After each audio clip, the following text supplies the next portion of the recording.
On va en parler. Voilà. Comment on en parlerait? C'est quand même une introduction. Oui, on peut faire une introduction comme on veut. Voilà, c'est ça l'introduction, non? C'est ça l'introduction. Bonjour. Bonjour à tous, bienvenue sur notre chaîne YouTube Livre-toi. Aujourd'hui, avec Mickaël, on va vous présenter un livre Exactement. que nous avons lu qui s'appelle Comment l'homme gère ses conflits professionnels. C'est ça. En fait, ce livre, il fait partie d'une série, il y a toute une série qui s'appelle Comment l'homme se lève pour Christ, comment l'homme prépare ses fils à la vie, comment l'homme prie pour sa famille. Et celui que nous avons choisi, c'est Comment l'homme gère ses conflits professionnels. Ce qui tombe bien, puisqu'aujourd'hui c'est une journée super au travail. Ouais, on est les deux des indépendants, donc on travaille. C'est ça. On a des conflits parfois. Ben, j'ai envie de dire c'est normal. C'est normal. Ne pas en avoir. Ne pas en avoir, c'est souvent quand on travaille tout seul, vraiment tout seul. Mais dès Ouais. qu'on commence à travailler avec des personnes, forcément il y a des choses où on est d'accord, pas d'accord. Si c'était que ça. Et les relations, c'est toujours compliqué. Exactement. Et on en parlait tout à l'heure avec un de tes employés, avec un de mes employés. Enfin voilà, il y a toujours des choses à revoir, à discuter. Oui, on est plus que simplement employé, mais justement ce qui est assez intéressant dans ce livre, c'est qu'il va passer en revue tous les styles, enfin tous les types de conflits qu'il peut Ouais, y avoir. Mais ce n'est pas tant les conflits employé-employeur, mais c'est plus un conflit personnel. tout à fait. Ouais. C'est-à-dire que moi, j'ai un problème avec quelqu'un qui est celui-ci, comment est-ce que je peux le résoudre, comment est-ce que je peux faire pour ne plus l'avoir en fait. Mhm. Ça, c'est pas mal. Puis avant d'avoir des conflits avec quelqu'un, c'est avec son propre travail. Hein. Le chapitre Oui, 1, c'est ça. c'est le titre Je déteste mon travail. Alors, je ne sais pas si vous êtes dans une situation où vous détestez aussi votre travail ou bien si vous l'aimez beaucoup. Nous, on a la chance, je pense, de beaucoup aimer notre travail, de faire quelque chose qui Ça nous dépend plaît. des jours. Ça dépend des jours. Moi, je peux dire que je crois que tous les jours, je me lève en étant content de Ouais. mon travail. Ouais. Ouais. Moi, je pense aussi, mais c'est vrai que des fois, j'ai tellement plein d'idées de toutes sortes que je suis presque déçu de ne pas pouvoir réaliser l'idée que j'ai et d'être obligé de faire ce que j'avais eu comme idée juste avant.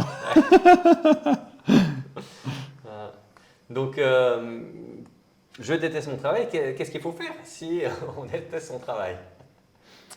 Se poser la question pourquoi. Ouais. En fait, quand on déteste son travail, c'est quelque chose qui ne joue pas, qui n'est pas en accord. Mhm. Et donc, si on déteste son travail, ben, soit c'est vraiment l'emploi en lui-même, puis à ce moment-là, ben, faut être prêt à changer. Ouais. Soit c'est quelque chose au travail qui fait que. Et là, on peut travailler pour un changement. Exactement. Et puis là, on peut dire, ben voilà, si j'ai un conflit avec quelqu'un qui est odieux avec moi, si j'ai un conflit d'ordre d'attirance sexuelle, parce que ça peut arriver, quelqu'un Et lui, il en parle aussi. Ah ouais, quelqu'un qui nous drague alors que nous, on est mariés, ou quelqu'un qui est marié qui nous drague, enfin, ça va assez loin dans ce livre, justement. Et c'est assez intéressant de voir ce qu'il en dit. Ouais. Moi, j'aime bien juste les titres. Je trouve qu'ils sont déjà très parlants. Hein.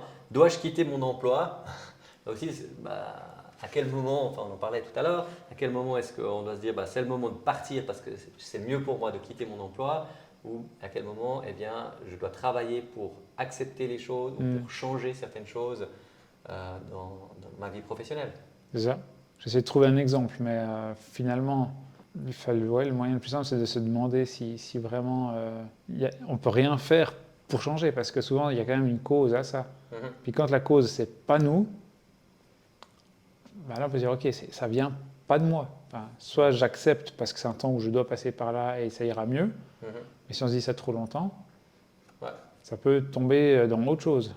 Il en parle à un moment donné quand Oui. on n'a plus de motivation. J'aime bien parce qu'il n'utilise pas le mot burn-out. Mhm. Il parle de... N'hésitez pas à vous abonner puis faire plein de choses en attendant, hein, partager Ah oui. tout ça. Peut-être qu'on va couper aussi. Hein. Probablement. Je ne trouve plus le mot. C'est comme s'il disait un inintérêt. Tu perds toute motivation de faire quelque chose. Un relâchement, un... J'ai plus le mot qu'il utilise, mais j'aimais bien. J'aimais bien ton. Ouais, c'est genre le... Il n'y a plus... Voilà. Il n'y a plus d'aquay. Tu vois ce que je veux dire? Oui. Bon accent. Il n'y a plus d'aquay. Tiens, Donc s'il n'y a plus ça, des fois c'est mieux de changer de travail, Ça peut. Trouver une nouvelle motivation. Ça peut, ou justement de réussir à se motiver avec des petites choses pour que le manque de motivation redevienne une motivation. Ça veut dire ok, tiens, je vais essayer de faire ça. Et ça va me motiver à quelque chose et ça va me réentraîner pour que cet entrain soit de nouveau là. Ouais. Après, parfois, on a choisi aussi un métier quand on était jeune, puis c'est pas vraiment le métier qui nous convient, qui nous plaît, et puis on peut aussi partir sur une réorientation professionnelle. Oui, bien sûr. Des fois, c'est mieux de le constater assez vite et puis de changer. Moi, je trouve plus. Que de rester complètement figé dans un travail qui ne nous convient pas.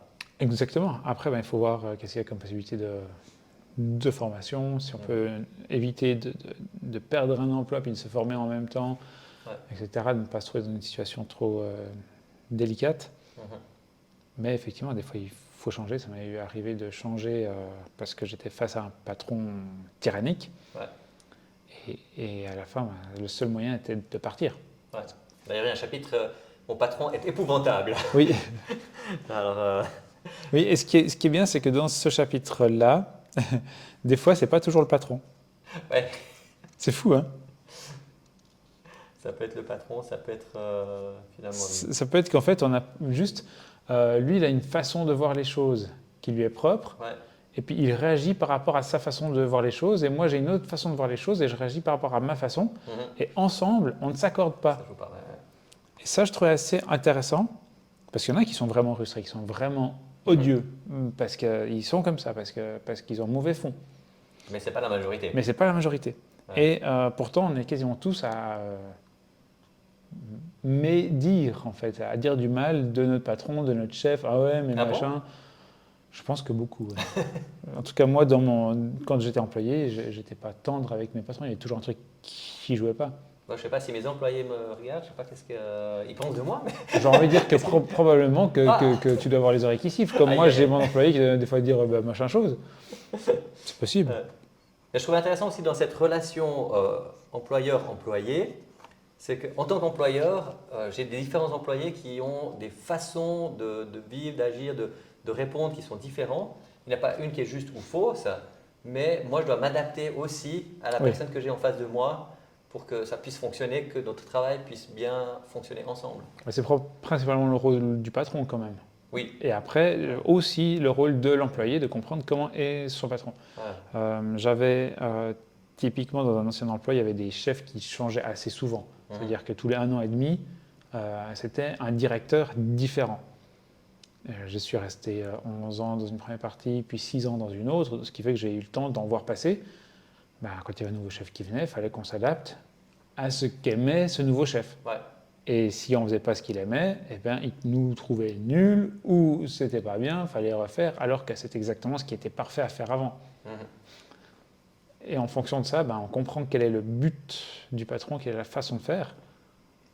Et si on s'y colle, ça marche. Mais c'est clair que si on dit non, moi c'est mon truc, c'est comme ça que je fais, puis on est borné, que ce soit l'un ou que ce soit l'autre, que ce soit le patron ou l'employé, ça ne marchera pas. Puis d'avoir des bonnes relations professionnelles, je trouve que c'est important d'aimer son travail parce qu'on y passe une bonne partie de notre temps, 8 heures par jour, on y passe pratiquement. Seulement ou plus. Ça, c'est à la bonne vieille époque des 8 heures par jour. On passe autant de temps, si ce n'est pas plus de temps au travail qu'à la maison ou à dormir ou à manger. C'est une part énorme de notre temps. Donc si on peut avoir du plaisir, si on peut avoir des bonnes relations, s'épanouir, c'est quand même une bonne chose. C'est d'autant plus facile. Parce qu'après, on vit tout simplement, si on aime ce qu'on fait, on y va avec plaisir. Quand on rentre à la maison, on a du plaisir à faire autre chose, on est ouvert à d'autres occasions. Alors que si on est épuisé, qu'on en a marre, etc., on a juste besoin de vider ses nerfs, des fois sur la personne qui est à la maison et qui nous attend en ayant fait quelque chose de bien, et puis on peut casser un peu ça aussi. Après, c'est intéressant, on parle de travail, ça nous touche chacun, d'une manière ou d'une autre. On n'a pas parlé de Dieu. Qu'est-ce qu'il fait là-dedans, dans ce livre? Est-ce que c'est un livre chrétien ou pas? Alors clairement oui, parce qu'en fait, toutes les options de sortie de conflit sont liées à comment est-ce qu'on doit agir en fonction de notre foi. Ça veut dire que automatiquement, si on enlève tout ce qui est un mauvais comportement face à Dieu, quasiment automatiquement, ça sort du conflit. Dans n'importe quelle situation, si on prend la table des matières, je déteste mon travail, et Dieu nous demande de tout faire comme si c'était pour lui. Donc de trouver ce qui est bon dans ce que je fais. Ou de partir, évidemment. Mais si on commence à dire je déteste mon travail, puis on le fait mal, et puis on se dit pas envie, ça sera pire. Ouais. Et c'est Dieu qui a instauré le travail, donc c'est Exactement. juste de travailler, et ça serait faux de ne pas travailler. Ouais. À part si on a des impossibilités, des handicaps, l'âge avancé, etc. quoi, bien sûr. C'est ça. Mon travail n'offre aucun débouché, c'est-à-dire qu'on est démotivé parce que, mis à part ça, on sait qu'on va faire ça toute notre vie, et puis c'est plus intéressant. On va aussi pouvoir remettre ça entre les mains de Dieu, qui va nous donner d'autres idées de comment est-ce qu'on peut faire ça, etc. Donc, on a pas mal de possibilités. Les gens qui vous tapent sur les nerfs, dans tous les cas, cas de conscience, typiquement, on doit faire des choses fausses. Qu'est-ce que Dieu nous demande de faire? Est-ce qu'on doit maquiller les chiffres de la compta ou pas? Non. Quitte à ce qu'on perde le job, etc. Donc c'est vraiment lié concrètement à une vie avec Dieu. Voilà. Et puis si vous vous demandez ce que c'est une vie avec Dieu, c'est principalement avoir une relation personnelle. Avoir une relation personnelle. Vous aurez un petit détail dans Colossiens, dans Romains, dans ces livres-là de la Bible, qui vous disent exactement qu'est-ce que c'est une vie avec Dieu, comment vivre de manière saine. Il y a tous les détails et il se base là-dessus. Il y a pas mal de fois, pas énorme non plus, mais un verset ou un truc qui est appuyé par rapport à la Bible, etc. Donc, mais on voit aussi que dans chaque situation qui peut être compliquée, professionnellement, la prière est importante et Dieu peut répondre à nos prières. Et il va répondre à nos prières. Il va, de toute façon. Que ce soit tôt ou tard, de la manière dont on avait pensé ou pas, une réponse, on a même un silence est une réponse qui pourrait simplement dire passe au travers et ça ira mieux après. Une des choses qu'on a instaurées par exemple dans notre entreprise, c'est que tous les mercredis matins, entre 8h et 8h30, avant de commencer le travail, on prend un temps pour partager et pour prier avec les employés qui souhaitent venir. Et je trouve que c'est une bonne chose aussi, ça amène une atmosphère d'écoute et de prière aussi, d'attente de Dieu, et on voit que Dieu répond à nos prières, que ce soit pour nous qui sommes chrétiens, comme pour nos employés, nos collègues qui ne le sont pas toujours, mais qui viennent aussi à ces moments. C'est pas mal ça. C'est une assez bonne idée. Je vous encourage d'ailleurs à proposer peut-être à votre patron, à votre entreprise ou à vos collègues de travail, ou si vous êtes patron, mettre en place un tel groupe dans le lieu où vous travaillez. Ça peut changer l'atmosphère, vraiment. Qu'est-ce que tu en penses? On a fait le tour un peu de ce livre? Oui et non. En fait, je voulais encore parler du fait que la personne qui a écrit ce livre, Paul Tomlinson, je vais le dire, Paul Tomlinson, il met à chaque fois une expérience, que ce soit personnelle, en disant voilà, ça je l'ai vécu, donc il s'est passé ça pour moi, ou bien j'ai un client qui, parce que finalement lui il a une entreprise où il gère les conflits de ce genre-là. Il est appelé dans une entreprise pour apaiser un conflit, pour trouver une solution.